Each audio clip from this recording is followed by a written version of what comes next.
Salut à tous. Donc aujourd'hui, découverte et déballage donc du Masters of the Universe Origins. Ça, je vais revenir un petit peu là-dessus. Et donc du personnage Orko. Donc c'est un 6+. Apparemment, il y a une bande dessinée qui est incluse. Et donc c'est Mattel qui a repris le flambeau récemment. Alors déjà, petite historique sur Orko. Personnage qui n'était à l'origine pas un jouet, qui a été créé en fait par Filmation pour la série, parce qu'il fallait un comic relief dans le dessin animé, et donc c'est Filmation qui l'a imposé entre guillemets à Mattel pour rajouter un petit peu de piquant et un petit peu d'humour dans la série. Donc le jouet est arrivé après. Jouet qu'on voit ici sur la gauche. Donc ça c'est le OG, c'est l'original. Donc on voit bien que quand même malgré tout, par rapport au personnage du dessin animé, il y avait beaucoup mieux, mais c'était compliqué à l'époque certainement de faire certains moules ou ça. Beaucoup plus tard est arrivé donc le Motu Classics, qui est au milieu, qui est déjà beaucoup plus ressemblant, qui n'a pas ce système de molette, enfin de roulette dessous avec lanceur comme l'original. Et lui qui avait un petit pied en plastique en fait, pour le surélever. Et beaucoup plus récemment, chez Super 7, puisque Super 7 avait récupéré la licence quand Mattel n'en avait pas grand chose à faire, ou ne savait pas quoi en faire. Donc, le troisième que voici, qui est, on va dire, on passe encore à un niveau de, on va dire, de réalisme ou de cohérence par rapport au dessin animé. Et là on récupère le système de molette, enfin de roulette dessous, pour le faire glisser sur le sol. Voilà, donc sympa, mais je trouvais toujours perfectible. Celui qui nous intéresse aujourd'hui, pour moi, il est, je ne vais pas dire parfait, mais il est extrêmement ressemblant. Voilà. Du fait des couleurs, on va voir après les articulations, mais le modèle en lui-même, l'expression du visage et tout ça, et même au niveau de l'échelle, on est très très proche de ce qu'on avait dans la série. Donc le visuel de face, le visuel de dos, donc une petite illustration, les fonctionnalités, donc par rapport aux articulations et son pied. Alors le pied est bizarre, enfin bizarre. Un petit nuage violet qu'il n'a jamais vu dans la série, je ne sais pas trop, c'est un petit peu étonnant, pourquoi pas. Et bien sûr les autres personnages à collectionner. Donc les Masters of the Universe Origins, ça a été annoncé il y a très longtemps, il y a presque un an par Mattel, le temps que ça sorte, en sachant que celui-ci est arrivé à partir d'Amazon France, mais qu'il était en précommande. J'ai attendu à peu près un mois avant qu'il débarque. Parce que c'est vrai qu'aux États-Unis déjà il y a pas mal aussi de problèmes d'approvisionnement, donc il y a des magasins qui ont certains modèles mais pas tous. J'ai vu qu'au Canada également ça mettait extrêmement longtemps à arriver. Là l'Europe commence à être approvisionnée correctement. Voilà. J'ai vu qu'il y avait plusieurs magasins en ligne qui commençaient à l'avoir, mais en précommande et c'était pour a priori novembre. Donc si vous le voulez rapido, a priori ça devrait être sur Amazon, voilà. Ou carrément aux États-Unis. Mais là après c'est les frais de port, la douane et tout ça, ça peut coûter un petit peu plus, surtout si vous prenez plusieurs personnages en même temps. Parce qu'on sait que plus le carton est gros, et plus forcément ça bloque aux douanes. Voilà. Donc hop, je vais l'ouvrir et on voit ça après tout de suite. La bulle est ouverte, on peut sortir les éléments. Ah, le pied. Et le mini comics. Hop, voilà. Donc la bulle, on l'a vu. Donc mini comics. Voilà, on retrouve encore le visuel de dos.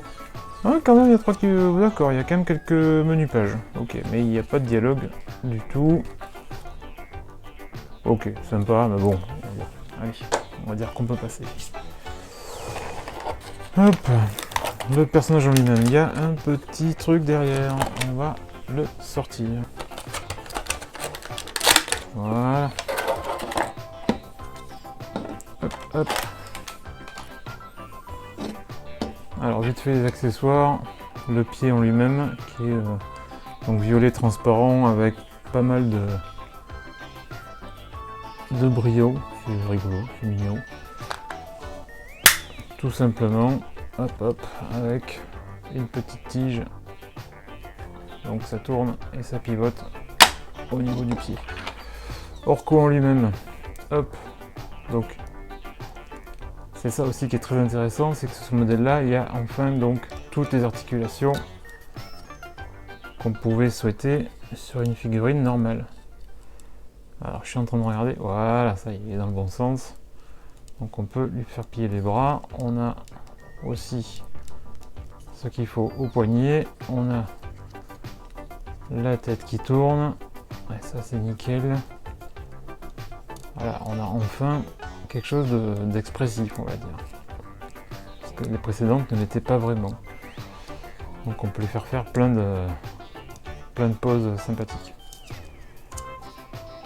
Donc c'est cool. Alors le plastique, voilà, le plastique de la robe, on va dire, il est rigide, complètement creux, forcément. Et par contre, le plastique du chapeau, il est quand même un petit peu plus mou, comme tout le reste. Vraiment, ce qui est le plus rigide, c'est la robe. Tout le reste, par contre, après, c'est la même chose. Donc, hop, on enquille monsieur sur son axe. Ça se clipse également. Et donc, on peut donner les poses qu'on veut. Et ça, c'est vraiment cool. Et c'est franchement réussi. Voilà. Donc, on a toutes les bonnes petites pliures au niveau du chapeau. On a son col roulé également avec les bonnes pliures. On a les manches qui sont retroussées. Et des pliures vraiment sympas aussi au niveau de la robe qui donnent un bon petit mouvement. Donc pour moi, c'est vraiment le Orco le plus réussi jusqu'à présent.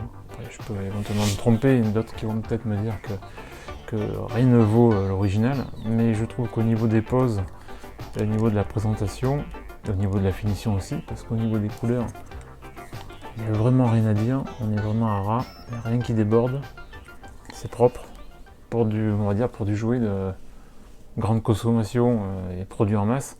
Je trouve que c'est quand même quelque chose qui est assez, voilà, je ne vais pas dire quali, parce que c'est pas non plus, c'est une figurine à 18 €, hein, c'est pas non plus dingue. Mais c'est quelque chose, voilà, où on n'a pas de défaut. Enfin, pour moi en tout cas, jusqu'après éventuellement peut-être utilisation et bris de quelque chose, mais pour l'instant, voilà, je ne vois pas de défaut à cette figurine. Voilà.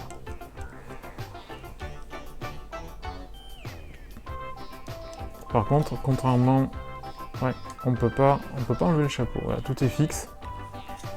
Mais voilà, c'est super cool. Moi j'adore. Voilà, c'est vraiment celle-ci que j'attendais et qui est vraiment réussie. Hop.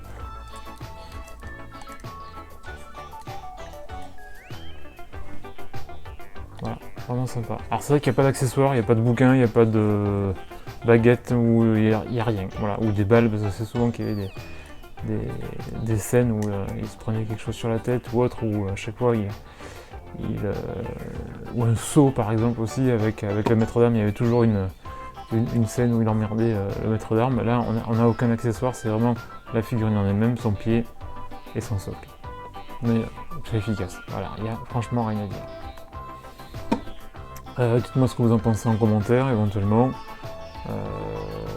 Si vous trouvez qu'elle est vraiment valable ou si vous pensez qu'il y a mieux, n'hésitez pas à me le dire.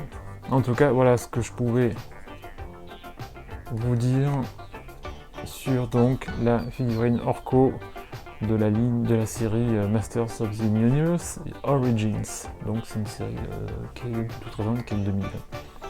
Voilà, à plus.